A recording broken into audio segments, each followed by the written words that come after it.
Olá, estudante! Tudo bem com você?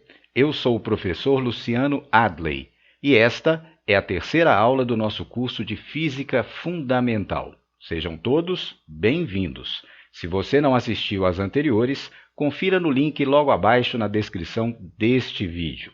Então, assista a aula de hoje até o final e, se gostar, deixe o seu like e inscreva-se no nosso canal. Voltarei com você já já.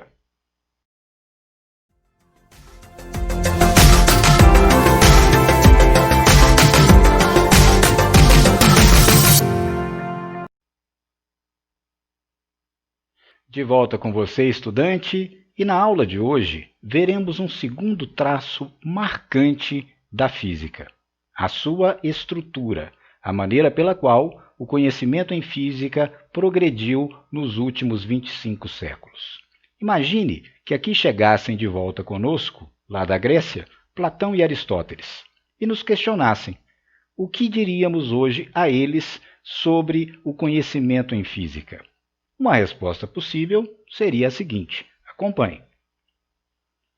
A física hoje é um corpo de conhecimentos estruturado em 12 campos conceituais, cada um destes constituído de suas peculiares teorias gerais, situações físicas, grandezas, conceitos, modelos teóricos e operações de pensamento, interconectados por relações matemáticas estruturadoras.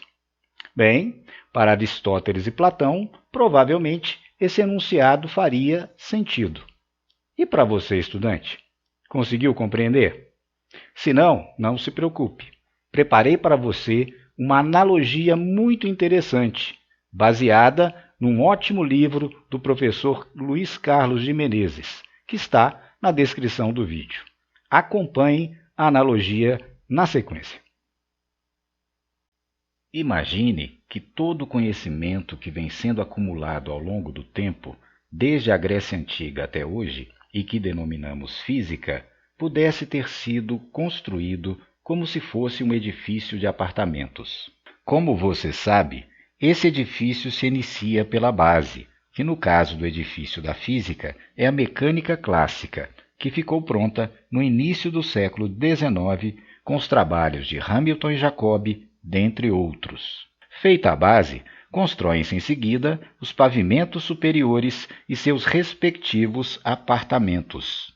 No nosso edifício da física, o primeiro pavimento tem os apartamentos da astronomia e gravitação, do eletromagnetismo e da termodinâmica, e foi concluído na segunda metade do século XIX. Os seguintes foram erguidos ao longo do século XX. São eles o pavimento onde estão a relatividade restrita, a teoria quântica, a relatividade geral e a física atômica e nuclear. Em seguida, vem o pavimento que abriga partículas e campos e física dos materiais. No topo do edifício, que ainda está em construção, estão os apartamentos da cosmologia e astrofísica e dos sistemas complexos e sua evolução. Note, caro estudante, que cada um desses 12 apartamentos é o que podemos chamar de campo conceitual. E o que seriam as paredes internas e o mobiliário de cada apartamento? Seriam teorias gerais, situações físicas, conceitos e grandezas, modelos teóricos e operações de pensamento. Coerente, não? Sim, mas falta algo imprescindível. Os pavimentos do edifício somente se mantêm se houver uma série de vigas que comporão a sua estrutura. Concorda? No edifício da física, esse papel é feito por relações matemáticas estruturadoras, como derivadas, integrais, séries, equações diferenciais, álgebra matricial e muitas outras. Assim, com essa analogia, aquela ideia que apresentamos fica mais palpável, não é mesmo?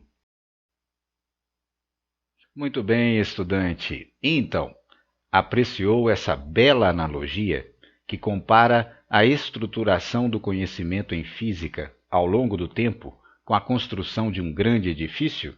Pois bem, agora vamos tratar das vigas que estruturam essa construção. Como dissemos, Elas são relações matemáticas estruturadoras. E qual seria a mais fundamental delas? A primeira de todas. Se lembrarmos da aula anterior, recordaremos o modelo teórico de Arquimedes, que foi baseado numa construção geométrica. A geometria tem sido, desde a Grécia, um dos pilares desse grande edifício da física. Veremos a seguir como se usa a geometria para modelizar situações que requerem a noção física de força. Acompanhe nesse exemplo que se segue. Considere a seguinte situação física pertencente ao campo conceitual da mecânica. Em uma marmoraria, João consegue arrastar sozinho um bloco de granito de massa igual a 50 kg. Note, na imagem 1, que a força F1 exercida por João para arrastar o bloco de granito está representada por uma seta que se costuma chamar de vetor força.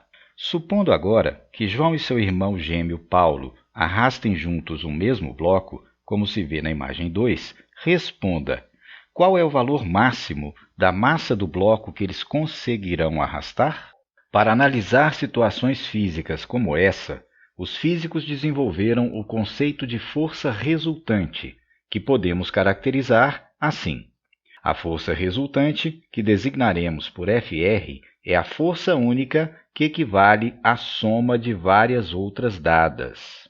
Na situação física que estamos modelizando, precisaremos determinar, então, a soma das duas forças que João e Paulo exercem no bloco.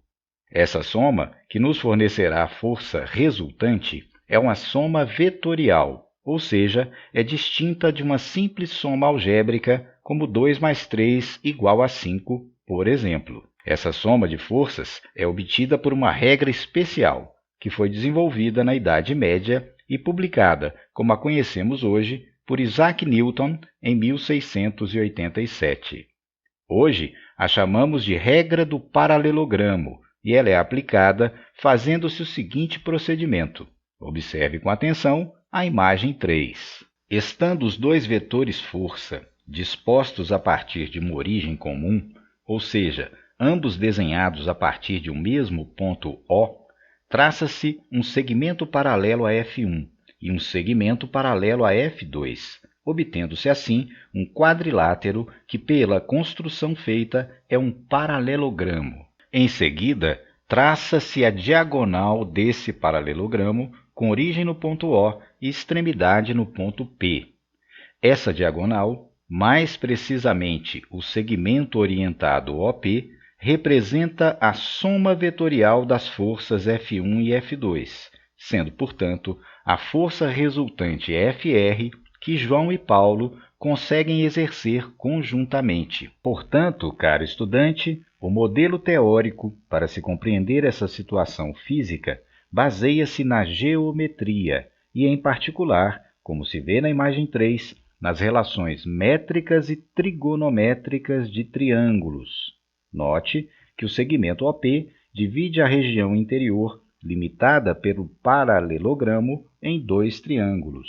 E então, estudante, diga lá, você se recorda bem dessas relações? Ou seja, se eu informar a você que os valores de F1 e F2 são iguais a 300 unidades e que o ângulo θ mede 60 graus, você saberia me responder qual é o valor de Fr? Tente aí. Você consegue? Se não, inscreva-se no canal e não perca a próxima aula, em que faremos uma breve revisão daquelas relações e resolveremos exercícios diversos. Então, até lá e bons estudos!